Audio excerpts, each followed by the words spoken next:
दर्शक मित्रों नमस्ते।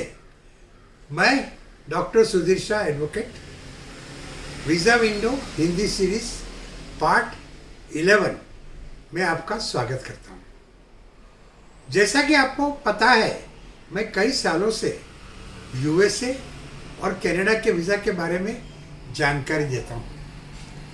आज यह वीज़ा विंडो पार्ट 11 में मैं आपको अमेरिका के विजिटर्स वीज़ा जिसकी साइन B2 है उसके बारे में जानकारी दूंगा। बिजनेस वीज़ा और विजिटर्स वीज़ा जिनकी जानकारी B1 और B2 है वो साथ में ही दिए जाते हैं।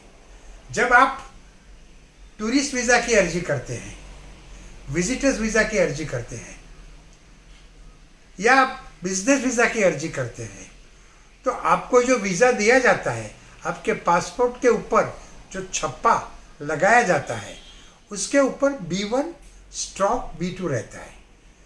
वो लेके आप जब अमेरिका में दाखिल होते हैं तभी ऑफिसर आपको, इमिग्रेशन ऑफिसर आपको पूछता है कि आप यहाँ क्यों आए।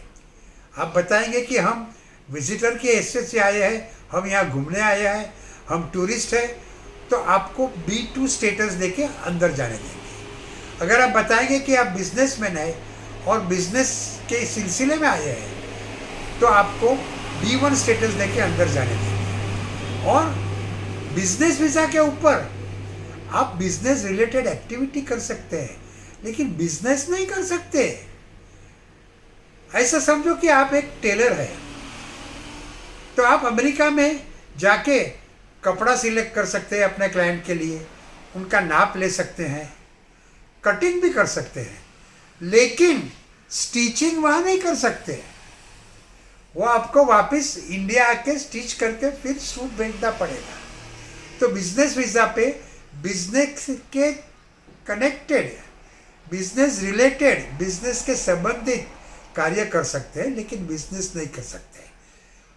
अच्छा, अभी अगर आप टूरिस्ट के हैसियत से जाते हैं तो आप वहाँ घूम फिर सकते हैं, अपने दोस्त को, अपने रिश्तेदारों को मिल सकते हैं, शॉपिंग करना है तो वो भी कर सकते हैं, म्यूज़ियम्स देख सकते हैं, वहाँ के जो पार्क्स है वो देख सकते हैं, लेकिन आप वहाँ काम नहीं कर सकते हैं।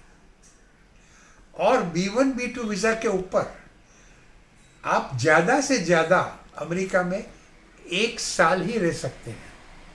जब आप दाखिल होते हैं तो ऑफिसर आपको पूछ के वहाँ कितने दिन आप ठहर सकते हैं उसकी परमिशन देता है, आपके पासपोर्ट के ऊपर थप्पा लगा के लिख देता है। ये ऑफिसर को आपको वहाँ B1 या B2 वीज़ा के ऊपर ज़्यादा से ज़्यादा 6 महीने ठहरने की इजाज़त देने की परमिशन है। लेकिन अगर कोई कारण से आपको 6 महीने से भी ज़्यादा रहना पड़ा, आप बीमार हो गए, आपका एक्सीडेंट हो गया या ऐसी कोई आपत्ति आ गई, तो आप अर्जी करके आपका वहाँ ठहरने का समय और बढ़ा सकते हैं। लेकिन 1 साल से ज़्यादा 1 दिन भी वो बढ़ नहीं सकता है और 1 साल के बाद आपको यहाँ वापस आना ही पड़ता है। अब मैं आपको B2 visa, visitors visa, tourist visa की जानकारी दूं उसके पहले मैं आपको एक मेरी खुद का किस्सा बताना चाहता हूँ। 1979 में मैं एडवोकेट के एक डेलीगेशन के साथ सोवियत रशिया की टूर पे गया था।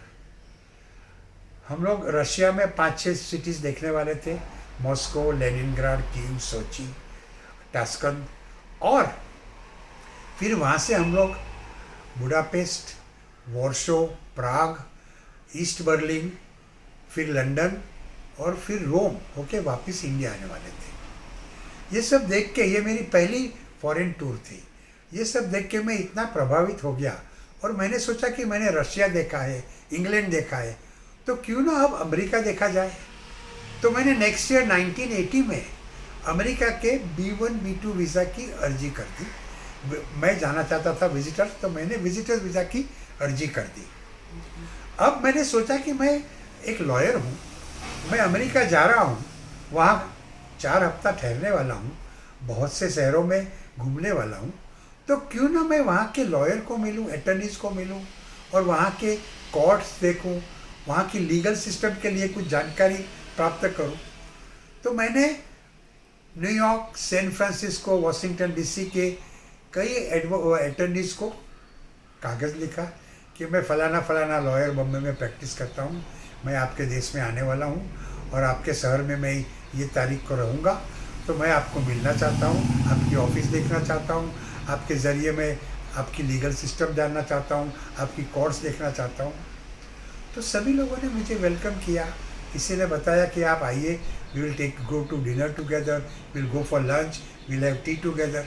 लेकिन 2-4 अटर्नीज ऐसा समझे कि मैंने उनके वहाँ जॉब के लिए अप्लाई किया है। वो लोग ने कुछ मिसअंडरस्टैंडिंग हो गई, तो उन्होंने जवाब में ऐसा लिखा कि sorry, we do not have any position available at present. अब मैंने तो वो सब कागजात एक फाइल में रखे और इंटरव्यू में चला गया।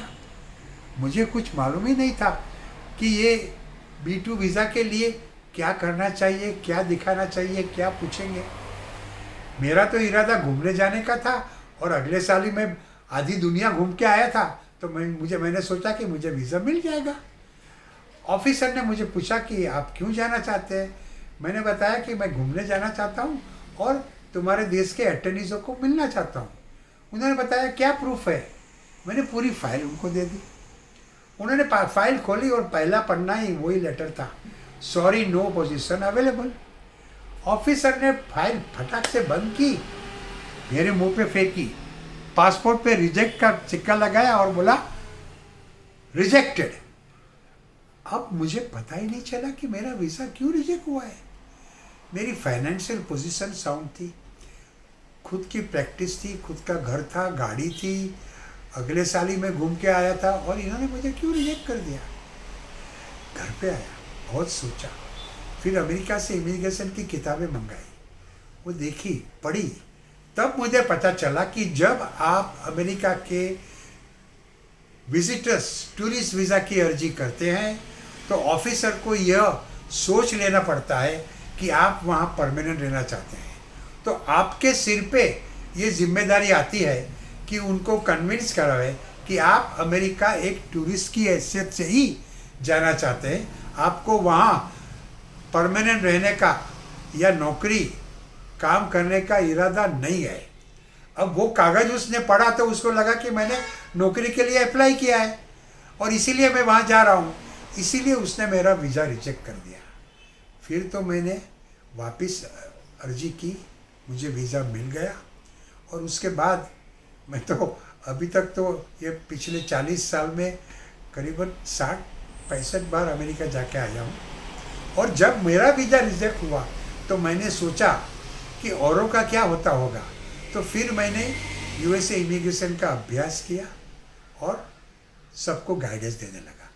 तो जब आप विजिटर्स वीज़ा की अर्जी करते हैं तो आपको ऑफिसर को ये कन्विंस कराना रहेगा कि आप वहाँ परमानेंट रहना नहीं चाहते, आप वहाँ नौकरी करना नहीं चाहते, आपके पास वहाँ जाने का, आने का, ठहरने का, खाने पीने का पूरा बंदोबस्त है और आपके खुद के देश में आपके फैमिली रिलेशंस और फाइनेंशियल रिलेशंस काफ़ी गहरे हैं जो आपको यहाँ वापस ले जाएंगे। आज के लिए इतना काफ़ी है। अगले एपिसोड में मैं आपको B2 यानी कि टूरिस्ट वीज़ा के लिए और भी कुछ जानकारी दूंगा। तब तक के लिए आप अमेरिका के कोई भी प्रकार के वीज़ा के लिए या कनाडा के वीज़ा के लिए टेंशन मत लेना, मैं हूं ना। नमस्ते, जय हिंद।